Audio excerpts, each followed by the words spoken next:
We've got to ask ourselves the question, is it possible that the Twin Towers also came down with explosive controlled demolition?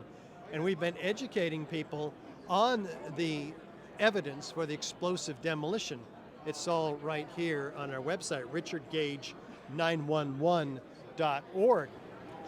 Hello, we are here with Richard Gage. He has been instrumental in the movement for pushing uh, against the fake news in relationship to what really happened on 9/11. How are you, sir? I'm feeling good. I'm on a roll. Unbelievable opportunity for the truth about 9/11 and the 9/11 Truth Movement, which has millions in it, and I'm honored to be one of them. I'm honored to be here in your presence because you have been doing this great work. Well, 9/11 changed my day, my worldview. I was in the city that day working with VH1.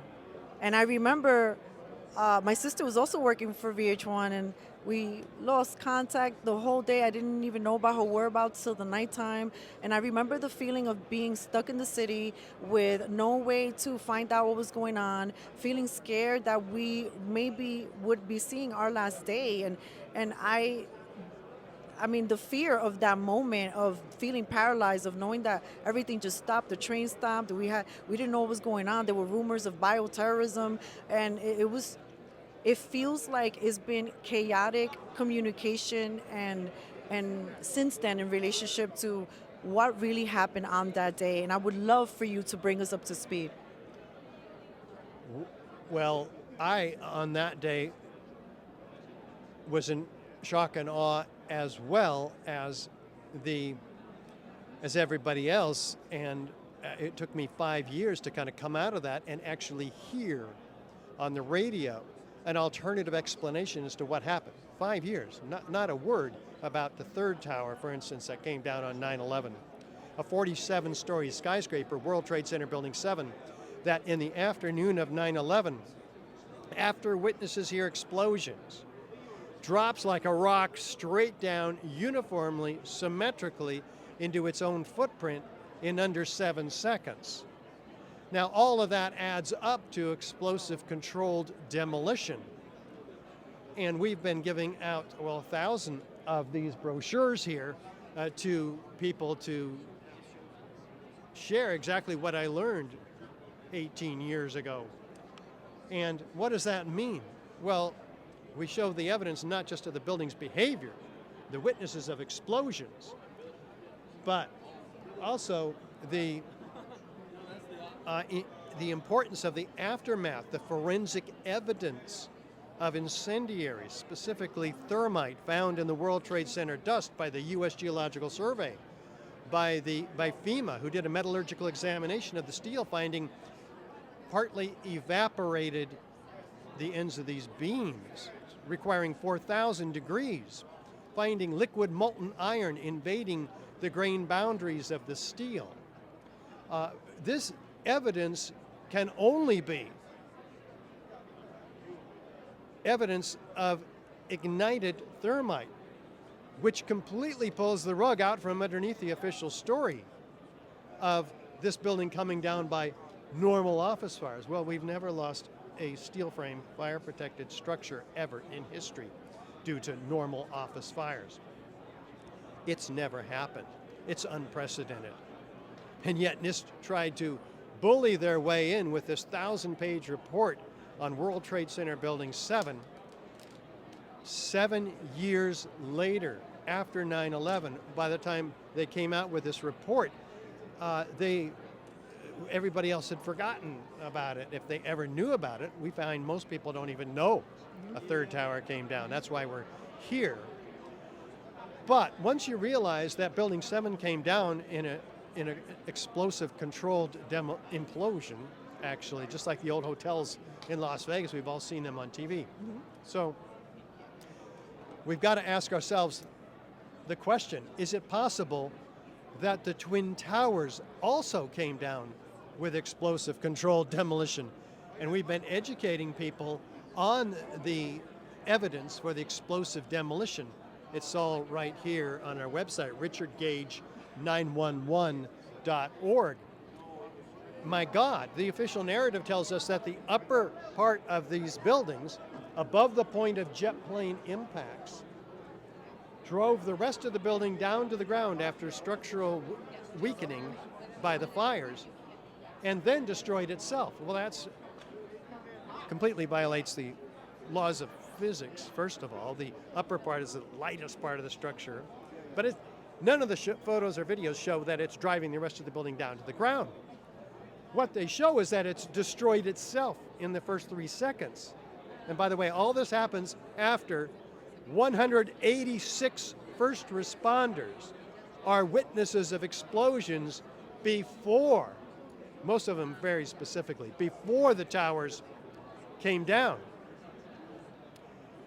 It's not the towers coming down causing these explosions, as NIST, the National Institute of Standards and Technology, claims falsely. But then after the upper part telescopes in on itself, destroying itself, there's laterally ejected 4-ton and 8-ton structural steel sections landing 600 feet in every direction, laterally ejected at 80 miles an hour, clocked by physicists, destroying buildings around them, impaling themselves in the high-rises, destroying the winter gardens 600 feet away. So, and after that, the building is tearing itself apart all the way down to the ground, completely shattering all the structural elements, distributing the steel outside, meaning it's not available as a weight, as a mass, as a building section to crush the rest of the building at all. There's only a 2-story pile of core columns, perimeter columns at the bottom, maybe 4 stories. It's not available to crush the building. That's 80,000 tons. That's almost half the weight of the building.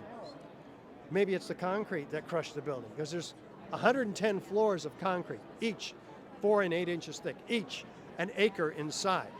Wow. Maybe that crushed the building. But no, we don't find at the bottom a stack of pancakes, floors. There's not 50, there's not 10, there's not 1 floor of much of any size at the bottom. Where's the concrete? 90,000 tons of concrete.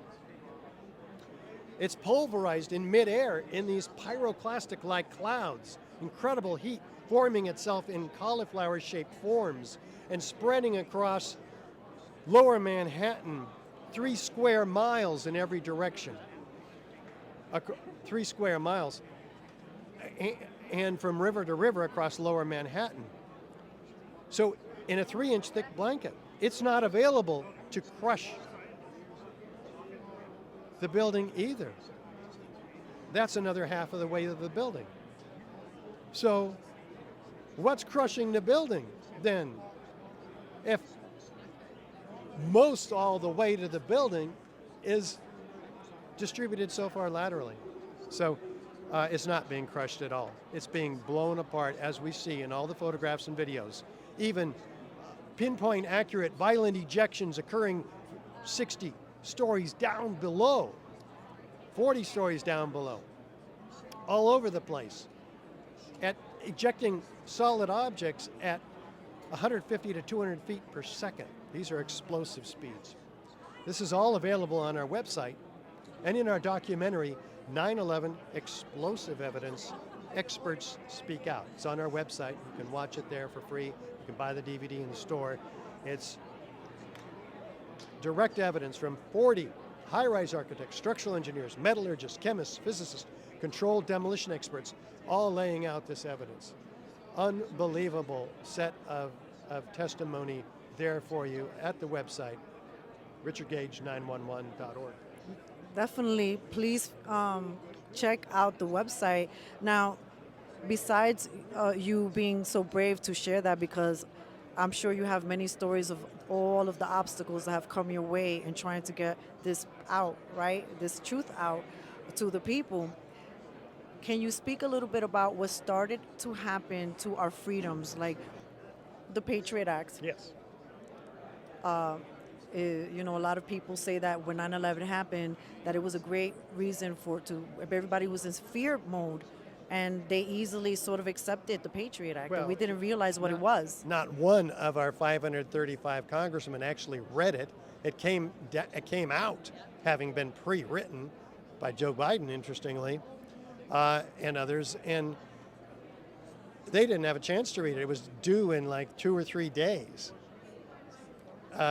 and the two senators, Daschle and Leahy, who were delaying it so that they had time to read it and make important changes in it, were sent anthrax, which caused the whole place to be cleared, caused the Patriot Act to be rammed through, and and now any of us can be arrested without a right to a lawyer, a trial, a jury. We can be tortured, we can even be assassinated. This is, our civil liberties have been demolished also. So we need to undo that. That's still in effect today, renewed year after year. A couple of years ago, I began talking about the fraud of COVID and the false solution to this false disease. And it created a disturbance in the organization that I founded 18 years ago. So now I am unleashed from the organization to discuss these kinds of issues, and I've been very supportive of RFK because he's one of the only presidential candidates willing to step out and expose the fraud of COVID. And I've been encouraging him, or those of us in the 9/11 Truth Movement in general, to discuss the fraud of 9/11, along with, as long as he's being so courageous, let's take the next step and go back to 9/11, 22 years, and expose it as well. So that's even more difficult, more of a third rail for these presidential candidates. Vivek Ramaswamy has dipped his toe in to the fraud of 9/11. Even Donald Trump has dipped his toe in. But we want them to dive in to learn the specific points of evidence that we've been discussing here. So we need everybody to send this information available on our website to these presidential candidates, all of them, and get them to, once and for all, make 9/11 truth mainstream, not conspiracy theory. Thank you so much for that. Thank you so much for your time, and thank you for the great work that you do, Mr. Gage. Thank you so much. I appreciate the opportunity. We appreciate it too. God bless you. God bless you.